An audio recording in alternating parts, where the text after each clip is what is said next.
ఆంధ్రప్రదేశ్ రాష్ట్రంలో గడిచిన 5 ఏళ్ల కాలంలో వైసీపీ ప్రభుత్వం క్రీడా వ్యవస్థను నిర్వీర్యం చేసిందని పేర్కొన్న మంత్రి మండిపల్లి రాంప్రసాద్ రెడ్డి రాయచోటిలో రెండవ south zone target ball championship 2024-2025 ఫైనల్లో ముఖ్య అతిథిగా పాల్గొన్న ఎంపీ మంత్రి మండిపల్లి రాంప్రసాద్ రెడ్డి గెలుపొందిన క్రీడాకారులకు బహుమతులు ప్రదానం చేశారు. మంత్రి మండిపల్లి ఈ క్రీడలలో పాల్గొన్న ఆంధ్ర, తెలంగాణ, కర్ణాటక, తమిళనాడు, కేరళతో పాటు పుదుచ్చేరి రాష్ట్రాల క్రీడాకారులకు అభినందనలు తెలియజేశారు. ఈ సందర్భంగా మంత్రి మండిపల్లి రాంప్రసాద్ రెడ్డి మాట్లాడుతూ వైసీపీ ప్రభుత్వం గడిచిన 5 ఏళ్లలో క్రీడా వ్యవస్థను నిర్వీర్యం చేసిందన్నారు. 5 సంవత్సరాల కాలంలో ఎటువంటి కార్యక్రమం చేపట్టకుండా క్రీడా శాఖకు ఒక్క పైసా కూడా ఖర్చు చేయకుండా ఎన్నికలకు జరిగే ముందు 130 కోట్లతో ఆడుదాం ఆంధ్ర అనే దరిద్రమైన కార్యక్రమాన్ని తీసుకువచ్చి క్రీడా సొమ్మును దోచుకున్నారని పేర్కొన్నారు. సొమ్మును స్వాహా చేసినట్లు తేలితే ఎంతటి వారినైనా కఠినమైన చర్యలు తప్పవని హెచ్చరించారు. జరగబోవు ఈ 5 ఏళ్లలో క్రీడా అభివృద్ధికి రాష్ట్ర ప్రభుత్వం చిత్తశుద్ధితో పనిచేస్తుందని పేర్కొన్నారు. ఈ రోజు రాయచోటి పట్టణంలో భారతదేశ సంబంధించిన south Indian second target ball championship final league ఇక్కడ జరుగుతూ ఉంది. దీనికి విచ్చేసిన క్రీడాకారులకు అలాగే కోచెస్కి అయితేనేం అందరికీ ప్రతి ఒక్కరికి రాష్ట్ర శాప్ తరఫున ధన్యవాదాలు తెలియజేసుకుంటున్నా. ముఖ్యంగా ఇది కొత్త క్రీడ, అనతి కాలంలోనే మంచి క్రీడగా చాలామంది క్రీడాకారులు ఈ క్రీడపై మక్కువతో భారతదేశంలో ఆడుతున్నారు. అలాగే ఈ క్రీడను ప్రోత్సహిస్తున్న ఎవరైతే పెద్దలున్నారో భారతదేశం తరఫున ప్రతి ఒక్కరికి నా ధన్యవాదాలు. ఎందుకంటే ప్రభుత్వానితో ఆర్థికపరమైన సంబంధాలు కూడా లేకుండా వాళ్ళ సొంత నిధులతోనే ఈ గేమ్ను ప్రోత్సహించారు, ఈరోజు వరకు తీసుకొచ్చారు. ఈరోజు రాయచోటి పట్టణంలో ఇది south zone second zonal meeting జరగడం, అలాగే ఇక్కడే ఈ గేమ్ యొక్క ఫైనల్ జరగడం చాలా సంతోషంగా ఉంది. తప్పకుండా ఆంధ్రప్రదేశ్ రాష్ట్ర శాప్ తరఫున రాబోయే కాలంలో ప్రోత్సాహకరంగా మన రాష్ట్రం నుంచి ఆడే క్రీడాకారులకు మంచి జరిగే విధంగా ఈ రాష్ట్ర ప్రభుత్వం చర్యలు తీసుకుంటుందని తెలియజేసుకుంటున్నా. అలాగే మన రాష్ట్రాన్ని విషయానికి వస్తే గత 5 సంవత్సరాల్లో క్రీడాలోకం నిర్వీర్యపోయేలాగా పూర్తిగా నిర్వీర్యమైంది.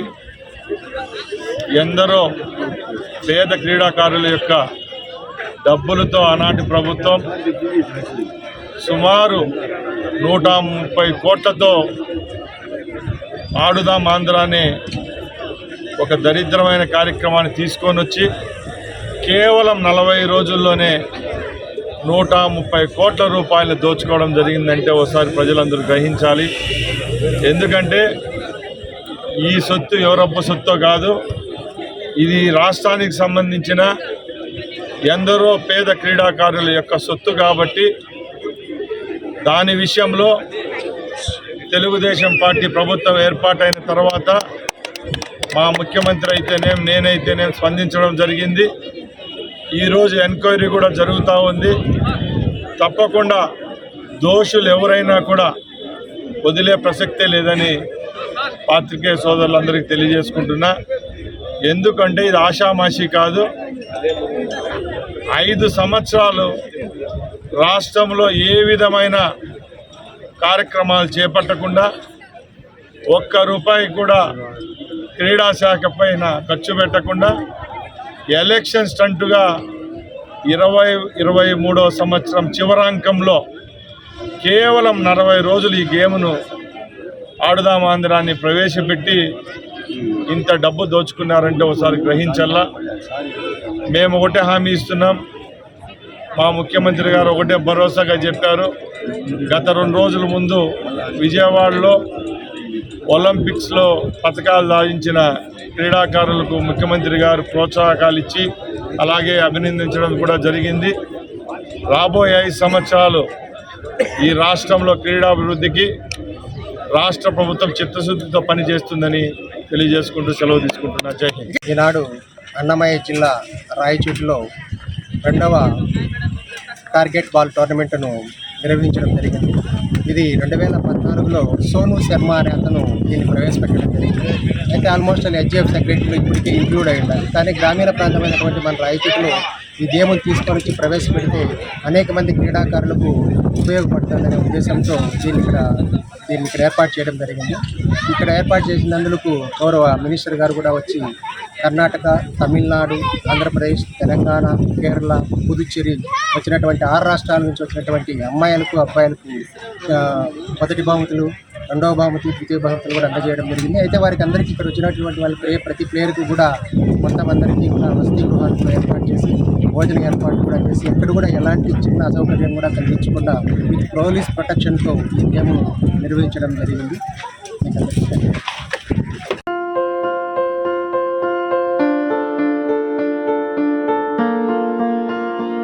సంస్కృతి, సంప్రదాయం, ప్రేమ, ఆప్యాయత, రాజసం ఉట్టిపడే వేడుకలకు అనువైన ప్రదేశం ఎంఎల్ఎన్ కన్వెన్షన్ హాల్. కని విని ఎరుగని రీతిలో జరిగే మీ ఇంటి కళ్యాణ వైభోగానికి అందమైన కళ్యాణ వేదిక MLN convention hall.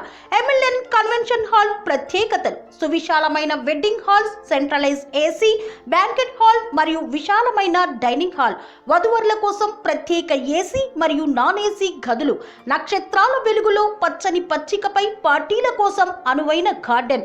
MLN convention లో సీసీటీవీ పర్యవేక్షణతో పూర్తి భద్రత. ఎక్స్పీరియన్స్ అండ్ ప్రొఫెషనల్ వర్కర్స్ గల అన్నపూర్ణ గ్రూప్ వారి సేవలు.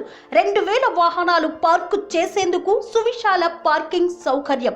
మీ ఇంట జరిగే అన్ని శుభకార్యాలకు, పెళ్లి, reception, engagement, birthdays, get together, corporate events, ఏ ఇతర శుభకార్యాలకైనా అందమైన వేదిక ఎంఎల్ఎన్ కన్వెన్షన్ హాల్. బుకింగ్ కోసం సంప్రదించండి 7550438888 మరియు 7550428888.